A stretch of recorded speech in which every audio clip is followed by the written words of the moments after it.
Hi, Tabby. Good morning, Janelle. Good morning. It's good to see you for another episode of Advocacy That. It is always good to see you. I love chatting with you and recording with you and supporting families together. Yes, absolutely. It's all about helping those families get results. And today we have a really great episode on our top resources for IEP planning. What are those top resources? So, Debbie, I'm going to let you start it off. I've got the timer here, and you got that 2 minutes.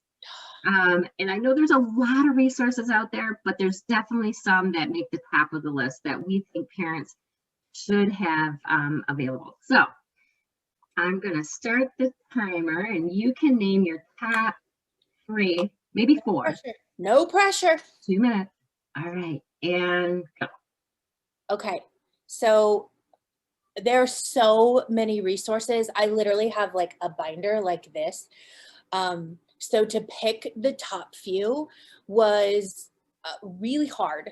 And Janelle made me think really hard about which were like sustainable resources that I could come back to every year. So my first 3 I'm going to tell you are wine. And I mean wine, not wine, chocolate, and sleep. Nah, okay, just kidding. But those can be helpful depending on your preferences and in no particular order.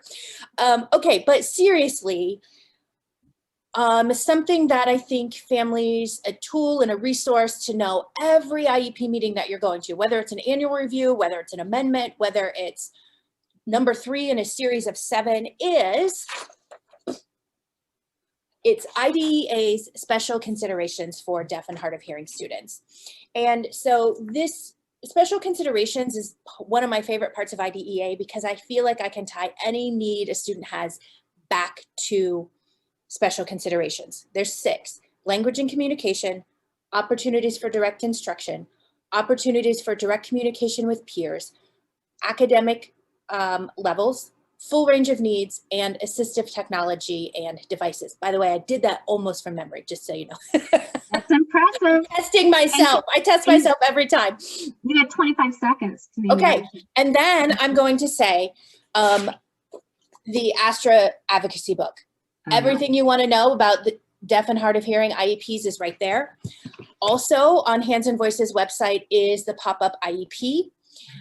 This is my best tool for overcoming potential objections because I always think about why might the school say no to my request? Uh-oh. Oh no! So I'm going to keep talking. So pop-up IEP, we'll share that link. Take that. It relates directly back to special education law. So what your reason and request is founded in policy. And lastly, this is a very personal resource that I know every single one of us, well, most of us probably have, is that personal playlist that you pull up on your phone as you're driving to that IEP meeting, right? I can't tell you the number of times I had to listen to some music to get myself, to get my mind right, to get my mind ready. And depending on what that meeting was going to be like, sometimes if I had something really important to say, it was Brave by Sarah Bareilles. Like, oh, we got to be brave in this meeting. So that was one of my favorites.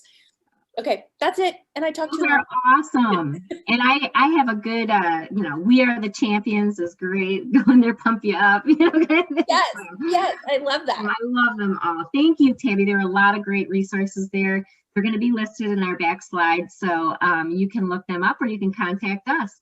But that wraps up another Advocacy That. So thank you. Thanks, Janelle. All right, bye.